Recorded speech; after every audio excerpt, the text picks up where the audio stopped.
Today is Pentecost Sunday. It's why I'm wearing red. And what this feast means for us becomes clear if you've been paying attention to the news lately. If you've listened to the recent events in our world, I think we'll get a new appreciation of the significance of Pentecost. We've all been horrified by the bombing in Manchester, England, and the recent attack on the London Bridge. Add to that the bombings in Kabul and the Philippines, and the recent attack on the train in Portland, Oregon. These kinds of attacks, they leave us wondering what would motivate people to do such things. And they reveal to us a spirit of hatred and violence at work in our world. The governments of Syria and Venezuela have been in the news of late because they are systematically starving and killing their own people. A spirit of destruction seems to be at work here. In our country, we know well a spirit of divisiveness seems to dominate our politics.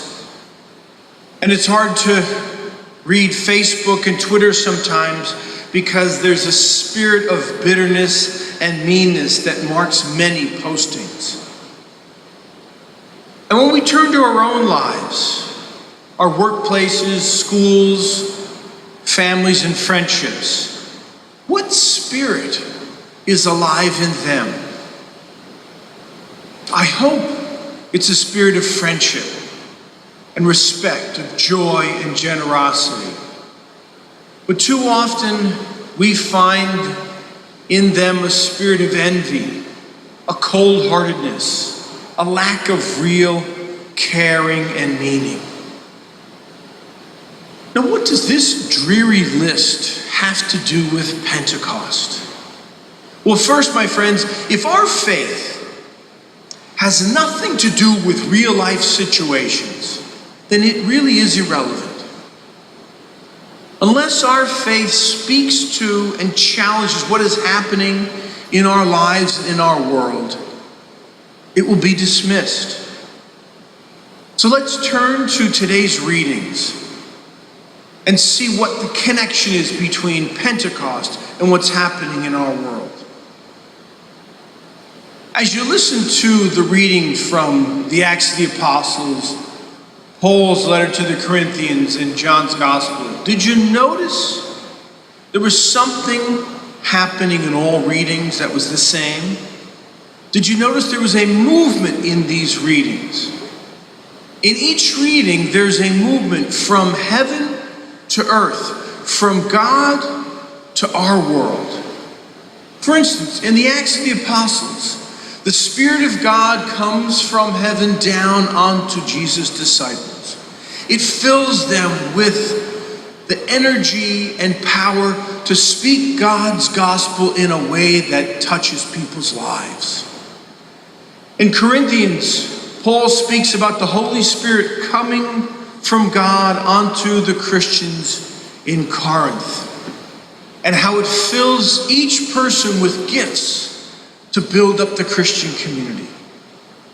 And in John's Gospel, we hear about the risen Jesus and the Spirit coming from heaven down into the midst of Jesus' terrifying disciples and filling them with an energy to share the peace and joy that comes from Jesus' presence.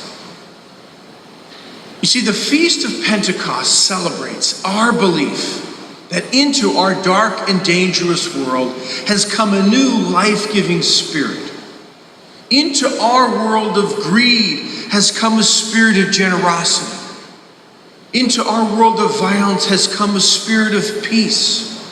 Into our world of revenge has come a spirit of forgiveness. The good news is that we are not left alone to battle the forces of injustice and violence and hate. A new force and a new spirit has come from God into our world. a new way of life is genuinely possible. New kinds of relationships and institutions, inspired by God's Spirit, are now possible. So what does this mean for our lives? Well, for a moment, let's imagine what it would be like to really live under the Spirit of God. Imagine with me friendships, your friendships. Imagine friendships where people really trusted each other, where people listened to each other and supported each other, rather than mocking and teasing and criticizing each other. Imagine a home and a marriage that wasn't a war zone, but a place of peace where people flourished. In that home, people listened to each other, and when appropriate, challenged each other, but in a spirit of love. Imagine a marriage built on deep friendship and respect and gentleness and affection, where each partner listened to the other and shared with the other and placed the needs of the other first. These would be relationships filled with God's Spirit and driven by a gratitude that comes from knowing you're under the influence of God. Could you imagine organizations and institutions and governments that promoted peace and reconciliation? Imagine if they put the needs of the poor and vulnerable ahead of profit and political gain. We'd be living in a different world. Well, my friends, on this Feast of Pentecost, we're faced with a choice. Do we continue to cooperate with the dark, evil spirit that is tearing our world apart, or do we say yes to God's Holy Spirit that is pouring into our lives and our parish today? Let us celebrate the Feast of Pentecost as a feast in which God sends a counter spirit into our world and our lives.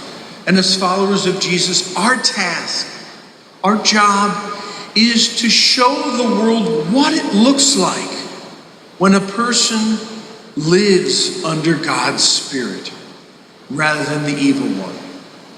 So my friends, let us choose once again to cooperate with the Holy Spirit. Let us create families and friends and marriages inspired by this Holy Spirit. Happy Pentecost, everybody.